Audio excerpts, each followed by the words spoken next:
देखिए सुधीर कुमार जी पूछ रहे हैं कि श्रीमान यदि पिता अपने पुत्र में पुत्रों में से एक पुत्र को संपत्ति का कुछ भाग रजिस्ट्री कर देते हैं तो ऐसी स्थिति में भाइयों का क्या होगा।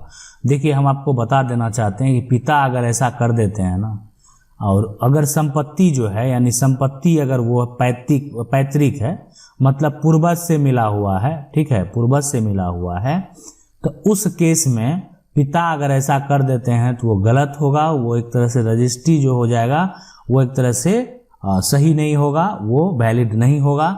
बिल्कुल ठीक है, थोड़ा देर के लिए वो कर देते हैं, सारा प्रक्रिया हो जाता है, दाखिल खारिज हो जाए, सब कुछ हो जाए, लेकिन आप जो है उसको कोर्ट के द्वारा कैंसिल करवा सकते हैं। मतलब अगर पिता अपने पुत्र को भी रजिस्ट्री नहीं कर सकता है, इस बात को आप समझिए। पिता अपने पुत्र को रजिस्ट्री जो है नहीं कर सकता है ऐसे ही पैतृक संपत्ति को।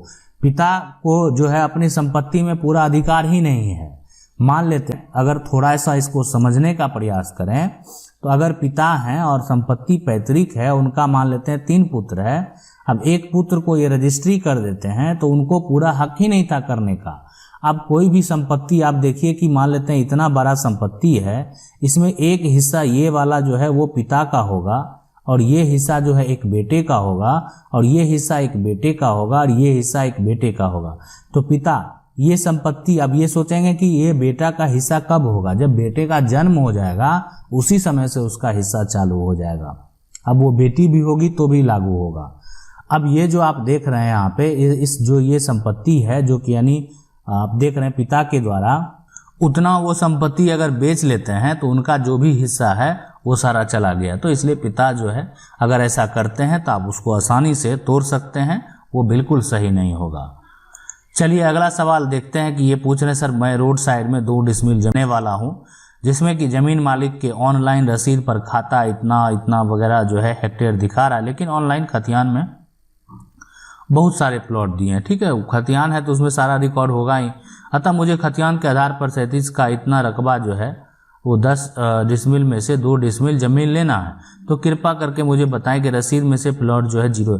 देखिए आप इसको ऑनलाइन देखे हैं, ऑफलाइन भी देख लीजिए, इसलिए हो सकता है कि ऑनलाइन में वो त्रुटि हो, ऑफलाइन सही हो। अगर आपका ऑफलाइन सही रहेगा तो ज़मीन आप रजिस्ट्री करा भी लेंगे ना तो दाखिल खारिज हो जाएगा। अगर आप चाहें उसको ऑनलाइन में सुधार करवाना तो पहले उनको बोलिए कि आप ऑनलाइन में सुधार करवा लीजिए फिर रजिस्ट्री कर दीजिएगा, तो ये भी संभव है। लेकिन ज़मीन को अच्छे तरीके से वेरीफाई कर लें तभी कराएं। कि देखिए खतियान में क्या होता है कि खतियान में अपडेट करने का कोई भी प्रावधान अभी नहीं है, लेकिन खतियान जो है मतलब जैसे ऐसा नहीं होता कि तुरंत उसमें अपडेट हो जाता है। खतियान में एक बार बना हुआ है बहुत वही चलता है। अब उसमें हो सकता है कि बहुत ज़मीन वो लोग बेचे भी होंगे, फिर भी टोटल जो है वो 10 डिसमिल ही आपको दिखा रहा है। ठीक है, इसलिए एक बार अच्छे से वेरीफाई कर लेंगे, ऑफलाइन भी जाके कर्मचारी से बात करेंगे और सारा जो आपका खाता है उससे संबंधित जो भी रिकॉर्ड है उसको देखने का प्रयास करेंगे। अगला सवाल है कि सर मेरा नाम राजकुमार झा है, मेरे ज़मीन का जो है बलपूर्वक मेरे पड़ोसी के एक अपराधी के साथ मिलकर कब्जा कर लिया गया। उसके कब्जा करने से पहले मैंने अंचल अधिकारी को ज़मीन के सीमांकन के लिए आवेदन पत्र दिया था, जिस पर अंचल अधिकारी ने मेरे पड़ोसी से पैसा खाकर ज़मीन का सीमांकन नहीं किया। मेरे अनुमंडल पदाधिकारी को भी आवेदन दिया, उचित समय पर कोई कार्रवाई नहीं की गई। जब मैंने पुलिस से मदद मांगी तो वह कहते हैं कि ज़मीन विवाद अंचल अधिकारियों के अधीन होता है तो हम कुछ नहीं कर सकते। मैं इसकी सूचना एसपी को भी दिया, किसी ने मेरी मदद नहीं की। करीब 3 महीने के बाद उसका सीमांकन किया गया तो पता चलता है कि मेरे ज़मीन का 3 फीट ज़मीन पर उसने अतिक्रमण कर रखा है। जब मैंने अतिक्रमण कैसे हटवा सकता हूं मुझे बताइए, क्या डीएम के अधिकार में आता है अतिक्रमण हटवाना? मेरी जो है इतनी हालत नहीं है कि मैं कोर्ट जाकर केस करूं। देखिए कोर्ट जाकर अगर मान लेते हैं केस नहीं करेंगे तो इसके अलावा देखिए यहाँ पे ऐसा नहीं है कि देखिए कोर्ट में आप किसी भी तरह के वकील रख सकते हैं, आप भागदौड़ करते हैं उसमें भी खर्च होते हैं, लेकिन क्या कीजिएगा जब अब आदमी को अगर मान लेते हैं शरीर में कोई बीमारी हो जाए तो डॉक्टर के पास तो जाना ही पड़ता है, जैसे जाएं वो है ना, जिस तरीके से जाएं। उसमें बड़ा से बड़ा अस्पताल भी है, छोटा भी है, वहाँ पे भी लोग कम फीस वाले डॉक्टर भी हैं, ज़्यादा फीस वाले डॉक्टर भी हैं। दवाई की भी जो अगर कंपनी है तो अगर देखें तो बहुत ऐसी कंपनी है, सब कुछ सेम लेकिन कम में बनाती है, और बहुत ऐसे कंपनी है। कपड़े में आप देख सकते हैं, चलिए दवाई में मान लेते हैं बहुत लोगों को कन्फ्यूजन होता है, लेकिन कपड़े में देखिए बहुत ऐसा कपड़ा हो जो आप पहनते हैं वो भी अच्छी क्वालिटी का है, लेकिन जो ब्रांडेड है उसमें देखिए उसका कितना कॉस्ट है, इसलिए कि वो एक अलग कंपनी है, एक फेमस कंपनी है। उसी तरीके से वकील में भी आप जो है बहुत तरह के वकील हैं, आप जो फेमस हैं उनका कॉस्ट ज़्यादा है। तो आप जो है ये अतिक्रमण जो है अगर निजी जमीन का अगर आप हटवाना चाहते हैं तो उसका पावर सिर्फ एक सिविल कोर्ट को ही है, तो आपको वहाँ पे जाना होगा। अगला जो सवाल है वो देखते हैं कि अगर किसी ने रास्ता पे घर बना लिया है, सीओ को एप्लीकेशन देने पर आता है और पैसा खाकर चला जाता है, कोई फायदा नहीं, पूरा जो है गाँव परेशान है, अब कैसे जो है वहाँ पे पास जाना चाहिए। देखिए अगर वो रास्ता पे घर बना लिया है और रास्ता उससे बाधित है, ठीक है, तो वो बिल्कुल जो है वो एक तरह से आप उस पर एक्शन ले सकते हैं। पावर तो सीओ को ही है, लेकिन आप ऊपरी अधिकारी जो है एसडीएम जो है एडीएम के पास भी इससे संबंधित के लिए जा सकते हैं। लेकिन अगर सरकार को उस जमीन को लगेगा ऐसा कि यहाँ पे रास्ता अभी बिल्कुल जाने आने के लिए है और ये रास्ते पे कोई घर बनाया हुआ है, तो फिलहाल सरकार को अगर उस जमीन की जरूरत नहीं है तो सरकार भी छोड़ देती है, ये बात है। नहीं तो डायरेक्ट सीओ को ही पावर है कि अतिक्रमण हटाने का, ठीक है, अतिक्रमण को हटाने का पावर सीओ को बिल्कुल है कि वो एक तरह से सरकारी जमीन है, उसमें पूरा उनको पावर है कि वो अतिक्रमण को हटवा सकते हैं।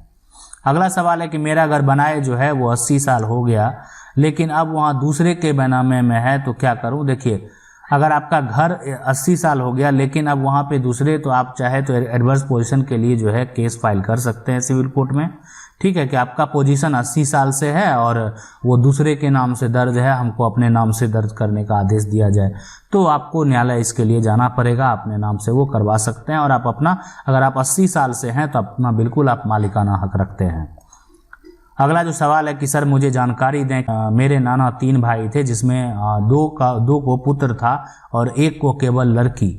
एक भाई मर जाने के कारण 2 लड़की का जो है शादी विवाह एवं उनके पिता का जो क्रियाक्रम है दोनों भाइयों ने ही किया। उसके बाद दोनों भाइयों ने पूरा जमीन 2 हिस्सों में बांट लिए। उसके बाद एक हिस्सेदार ने अपनी पूरी जमीन बेच दिया। उनका दाखिल खारिज भी हो चुका है, ऑनलाइन रसीद भी कट गया। उसके बाद एक हिस्सेदार की लड़की 50 साल बाद जमीन खोजने के लिए आती है, तो बताइए सर जो केवाला लिया है उसका केवल फॉल्स हो जाएगा, बिल्कुल फॉल्स हो जाएगा। अगर वो उसकी बेटी जो है अपना संपत्ति खोजने आती है तो बिल्कुल उसको हक जो है वो दिया जाएगा। अगर जो भी केवाला है वो सारा रद्द हो जाएगा, बिल्कुल उनको हक मिलेगा, लेकिन उसके लिए उनको जो है न्यायालय का सहारा लेना पड़ेगा। न्यायालय के सहारा लेने के बाद वो उसको रद्द करवा सकती है।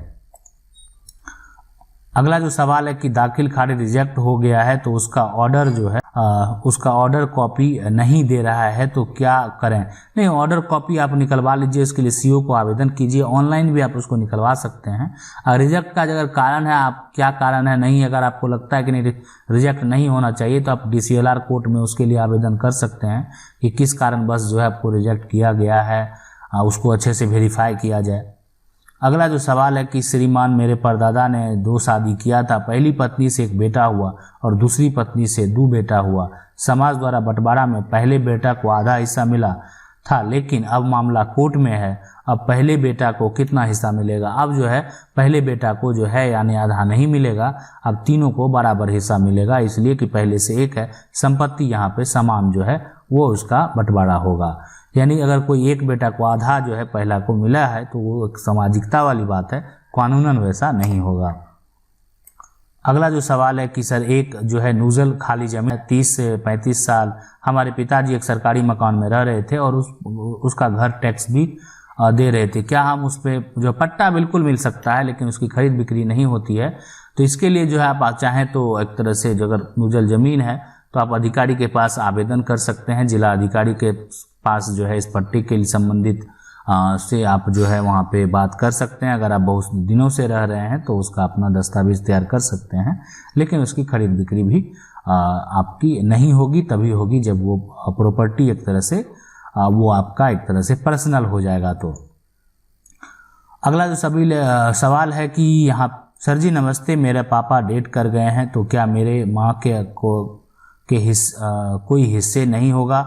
माँ के जो है जीवित रहते जो है यहाँ पे यहाँ पे पोता जमीन बेचने का पूरा हक है। देखिए बेचने का तो बिल्कुल है, लेकिन अगर आपका पापा का डेथ हो गया तो माँ का बिल्कुल हक है ना, जितना भी है। लेकिन अगर माँ के जो बेटे हैं पोते हैं वो भी उस संपत्ति को बेचने का, ऐसे नहीं कि बेचने का हक नहीं रख सकते हैं। पिता की संपत्ति और पिता नहीं है तो पिता का संपत्ति के वारिस हुए, लेकिन माँ का भी हक बनता है।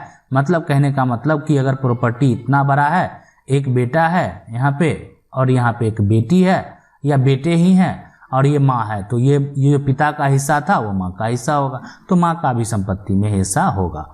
आशा करते हैं वीडियो अच्छा लगा होगा। वीडियो अच्छा लगा वीडियो को लाइक जरूर कर लीजिए। चैनल को पहली बार देख रहे हैं सब्सक्राइब करके जो बेल आइकन है उसको जरूर दबा लीजिए। मिलते हैं अगले वीडियो में।